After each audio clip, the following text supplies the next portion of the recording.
Me llamo Lucía Herrera y hace algunos meses tomé una decisión que cambió por completo mi vida. Siempre fui una mujer que buscaba calma, silencio, espacios donde pudiera escuchar mis propios pensamientos sin el ruido constante de la ciudad. Por eso, dejar Ciudad de México y mudarme a una casa aislada en las afueras de Valle de Bravo parecía el paso perfecto. Naturaleza, aire limpio, tardes lentas, paz. O eso creí. La primera semana fue casi romántica. Caminatas largas, café caliente al amanecer, vestidos ligeros que se movían con el viento del lago. Me gustaba usar sandalias de cuero, vestidos largos de algodón, pulseras artesanales que tintineaban suavemente cuando me movía por la casa. Me sentía libre, pero esa sensación duró poco, porque el silencio no siempre es tranquilidad. A veces es un espejo demasiado claro. Sentada en el sofá de mi nueva sala, con una taza de té entre las manos, observaba el jardín a través del ventanal. El viento se colaba por las rendijas de madera, produciendo un sonido que debería haber sido relajante, pero que solo hacía más evidente el vacío que me acompañaba desde que llegué. Fue entonces cuando mi mirada se detuvo en una fotografía sobre la mesa baja. Bruno, mi perro, mi compañero, mi refugio. No era solo una mascota, era la única presencia viva que compartía conmigo ese lugar demasiado grande para una sola persona. Recordé con claridad el día que nos conocimos. Fue en un refugio de animales en Toluca, una tarde lluviosa, gris, casi triste. Mientras caminaba entre jaulas, nuestros ojos se cruzaron. Bruno estaba en un rincón, inmóvil, observando todo con una calma inquietante. No ladró, no se acercó, solo me miró, como si ya me conociera. Necesita a alguien paciente, me dijo la voluntaria. Es protector, muy sensible. No lo pensé 2 veces. Los primeros meses juntos fueron fáciles. Bruno era curioso, atento. Cada mañana caminábamos por senderos junto al bosque, y por las noches se acostaba cerca de mis pies mientras yo leía o veía una serie. Su presencia llenaba un espacio que yo no sabía que estaba tan vacío. Pero con el tiempo, algo empezó a cambiar. Bruno comenzó a reaccionar a sonidos que yo no escuchaba. Se detenía de repente, levantaba las orejas, caminaba por la casa como si estuviera vigilando algo invisible. A veces se quedaba mirándome fijamente, con una intensidad que me ponía nerviosa, como si intentara decirme algo que yo no entendía. Una noche, sin previo aviso, subió a la cama y se acostó a mi lado. Yo llevaba una camisola sencilla, de esas que caen suavemente sobre la piel. Su calor era reconfortante, pero mi cuerpo no lograba relajarse del todo. No era miedo, era alerta. En los días siguientes, Bruno empezó a quedarse frente a la puerta, observándola durante largos minutos, como si esperara a alguien.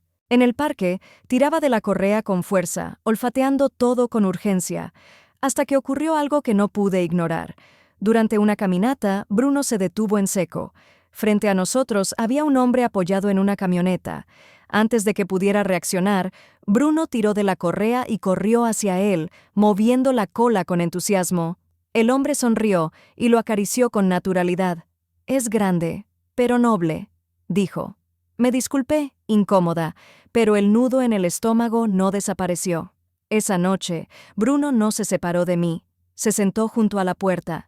Luego, otra vez, subió a la cama. Se acomodó tan cerca que apenas podía moverme. Y por primera vez desde que llegué a esa casa, entendí algo inquietante. No estaba sola, pero tampoco estaba realmente acompañada. Y el silencio apenas estaba empezando a hablar. Los días siguientes comenzaron a perder forma. El tiempo en Valle de Bravo no avanzaba. Se estiraba. Yo intentaba imponerme una rutina. Me levantaba temprano, me ponía vestidos ligeros de lino, sandalias planas, a veces un cinturón fino marcando la cintura, como si eso pudiera recordarme quién era antes de mudarme. Preparaba café, abría las ventanas, dejaba que el sol tocara mi piel. Pero Bruno nunca se separaba. No era agresivo, era constante. Si me movía por la casa, él caminaba detrás. Si me sentaba en el sofá, se recostaba tan cerca que podía sentir su respiración tranquila en mis piernas. Si me levantaba de noche por agua, ahí estaba, vigilante, silencioso. Al principio lo tomé como cariño, después, como necesidad. Una tarde recibí un mensaje inesperado. Camila, una amiga de la universidad. No nos veíamos desde hacía años. Estoy cerca este fin de semana. ¿Puedo pasar a verte? Escribió. Acepté sin pensarlo demasiado. Parte de mí necesitaba a alguien real, humano, que rompiera esa burbuja densa en la que estaba viviendo. El día que llegó, me arreglé más de lo habitual. Elegí un vestido corto de tonos claros, sencillo pero femenino, y unas botas suaves. Me recogí el cabello con un broche discreto, me puse un collar fino. No era para impresionar, era para recordarme que seguía siendo yo. Cuando Camila cruzó la puerta, Bruno se tensó. No ladró, no gruñó, solo se colocó a mi lado. Sus ojos seguían cada movimiento de ella. Cuando Camila se acercó para abrazarme, Bruno dio un paso al frente. No fue violento, pero fue claro. «Vaya», rió Camila. «Es muy protector». «Sí, demasiado», respondí, intentando sonar ligera. Durante la conversación, cada vez que Camila se acercaba, Bruno encontraba la forma de interponerse. Si ella se sentaba a mi lado, él apoyaba la cabeza en mis piernas. Si yo me inclinaba hacia Camila para mostrarle algo en el celular, él se levantaba y se colocaba justo en medio. Era incómodo y, extrañamente, intenso. Yo sentía el peso de su presencia como un ancla. Parte de mí se tranquilizaba, otra parte se sentía atrapada. «Lucía», me dijo Camila en voz baja cuando Bruno salió al jardín. «¿Estás bien aquí?» Quise responder que sí, pero la palabra no salió. Esa noche, cuando Camila se fue, Bruno volvió a relajarse. Subió al sofá y apoyó la cabeza en mi regazo, como si nada hubiera pasado. Pasé la mano por su pelaje, despacio. El gesto era automático, pero mi mente estaba llena de ruido. «No puedes ser el centro de todo», susurré. «No es sano, para ninguno de los dos». Esa noche me di una ducha larga. El agua caliente recorría mi espalda, mis hombros. Me puse una camisola de seda sencilla, sin nada provocador, solo suave, cómoda. Cuando regresé al cuarto, Bruno ya estaba ahí. No subió de inmediato a la cama. Se sentó. Esperó. Ese detalle me estremeció más que cualquier otra cosa. Apagué la luz, me acosté. Al poco tiempo, sentí el colchón hundirse suavemente. Bruno se acomodó a un costado, sin tocarme, pero lo suficientemente cerca como para sentir su calor. No hice nada, no lo aparté. Y en esa quietud compartida entendí algo que me asustó. No era él quien se aferraba a mí. Era yo quien empezaba a necesitar esa presencia constante para no sentir el vacío.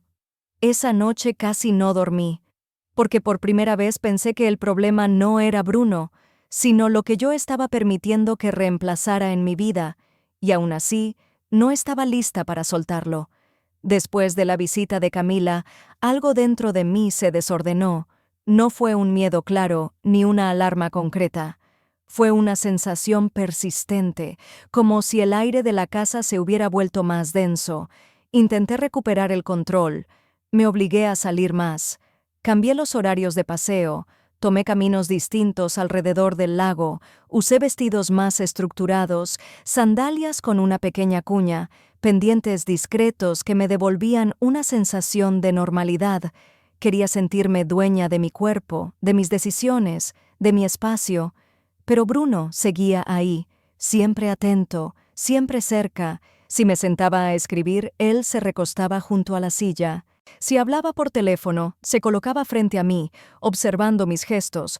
Si cerraba una puerta, la esperaba del otro lado. No era violencia, era control silencioso.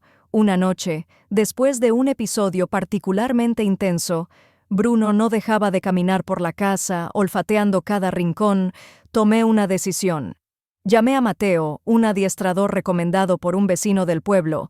Decían que trabajaba con perros sensibles, con animales que absorbían demasiado el entorno emocional de sus dueños. Cuando llegó, Bruno no le quitó los ojos de encima. Mateo observó en silencio. No lo tocó de inmediato. Me pidió que caminara por la casa, que hablara con normalidad, que me sentara, que me levantara. Bruno me seguía como una sombra. «No está protegiendo la casa», dijo finalmente. «Está protegiéndote a ti». «Eso ya lo sé», respondí, algo a la defensiva. Mateo negó con la cabeza. «No, no lo sabes del todo. Él no reacciona al peligro. Reacciona a tus emociones. Sentí un nudo en el pecho». «¿Qué quiere decir?» «Tu ansiedad, tu miedo a estar sola, tu inseguridad desde que llegaste aquí. Él lo siente todo y lo amplifica». Sus palabras me atravesaron. Yo había puesto toda la atención en Bruno, sin mirar lo que estaba ocurriendo dentro de mí. Esa noche, después de que Mateo se fue, la casa se sintió diferente. No más segura, más honesta. Me puse un vestido largo para dormir, suave, sin forma definida. Dejé el cabello suelto. Apagué las luces poco a poco. Bruno me siguió hasta el cuarto, pero esta vez no subió a la cama de inmediato. Se quedó observándome. «Está bien», le dije en voz baja. «No pasa nada». Me senté en la cama. Él se acercó.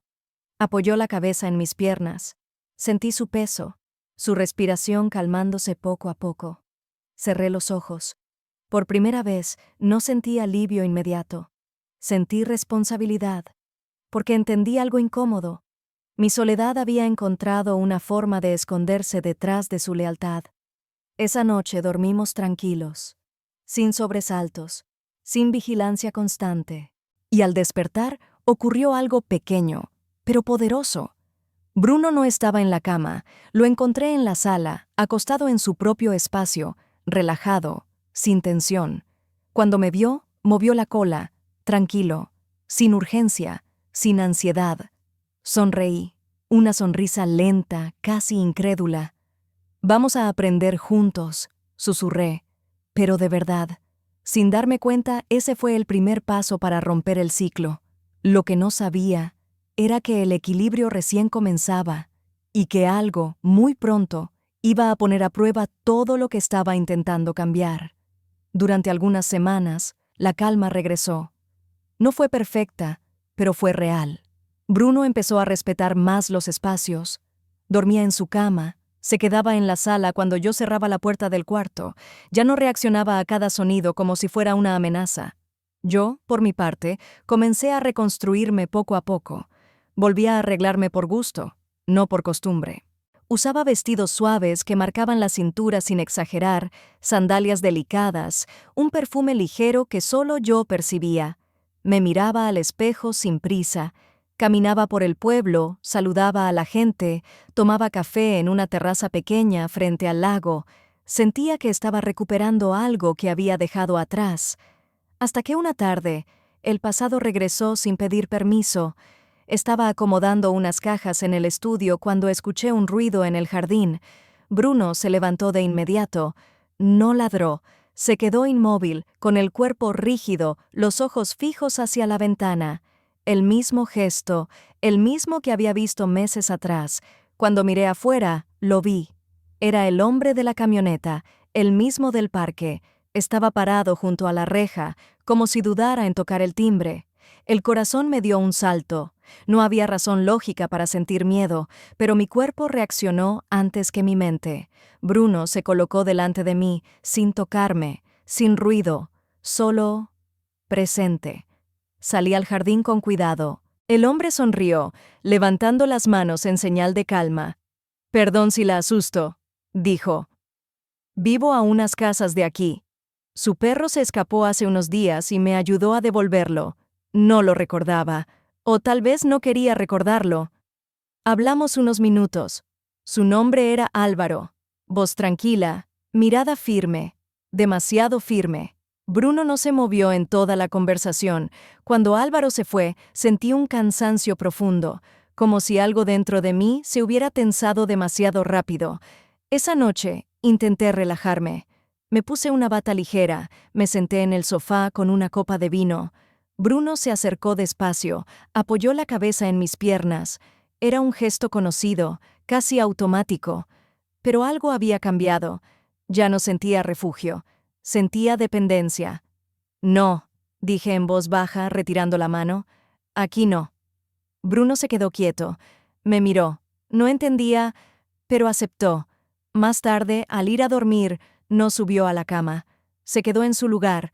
Yo me acosté, con el cuerpo tenso, la mente despierta, y entonces lo escuché. Un sonido suave, como pasos sobre grava. Me senté de golpe.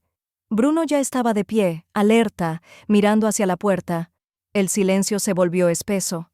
Respiré hondo. Recordé las palabras de Mateo. Mi miedo podía amplificarlo todo. Caminé hasta la puerta. Abrí lentamente. No había nadie. Solo el viento. Solo la noche. Volví a cerrar. Bruno se relajó poco a poco. Pero yo no. Porque entendí algo inquietante. No sabía si el peligro estaba afuera, o si había crecido dentro de mí. Y esa duda era más aterradora que cualquier sombra. La noche después de aquel ruido no dormí casi nada. Me quedé sentada en la cama, con una manta ligera sobre los hombros, escuchando cada sonido de la casa.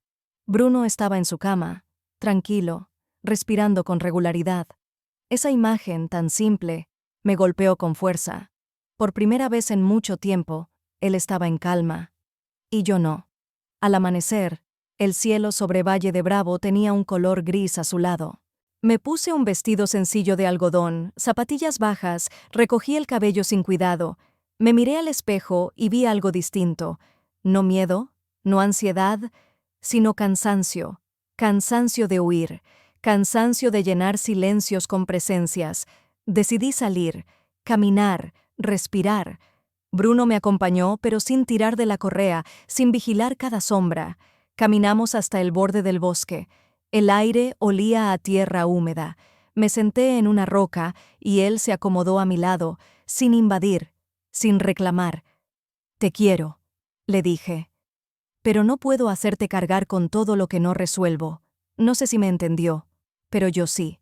Ese mismo día llamé a mi tía Rosa, que vivía en una finca amplia cerca de Querétaro. Siempre había tenido animales, espacio, movimiento, gente alrededor. «Puedo cuidarlo un tiempo», me dijo. «Aquí estará bien, y tú también lo necesitas». Colgué el teléfono con un nudo en la garganta. Preparar sus cosas fue más difícil de lo que imaginé. Su cama, sus juguetes, su collar, su... Cada objeto parecía una excusa para detenerme. Bruno me observaba, sin ansiedad, sin resistencia, como si supiera. El viaje fue silencioso. Cuando llegamos, la finca estaba llena de sonidos, gallinas, viento, pasos, voces. Bruno bajó del auto y por primera vez en meses lo vi realmente curioso, distraído, vivo, corrió, olfateó, se perdió entre árboles. No me miró de inmediato. Eso dolió y alivió al mismo tiempo. Me despedí sin drama, sin promesas imposibles. «Es lo mejor», susurré. Para los dos. De regreso a casa, el silencio volvió. Pero era distinto. Esa noche me senté sola en el sofá, con una copa de vino, usando una bata suave, sin prisas. El espacio ya no me devoraba. Por primera vez, no necesitaba llenar cada rincón. Sin embargo, cuando apagué la luz y caminé hacia el dormitorio, algo me detuvo. La puerta estaba entreabierta. La había cerrado. Sentí un escalofrío. Respiré hondo. Recordé todo lo aprendido. Abrí la puerta. No había nadie. Solo una sensación persistente, como si no todas las despedidas hubieran terminado. Me acosté. Cerré los ojos. Y entendí que mi historia no trataba solo de soledad, ni de compañía, ni siquiera de miedo. Trataba de aprender a no confundir refugio con dependencia, y aunque esa etapa había terminado, algo me decía que aún no había cerrado todas las puertas.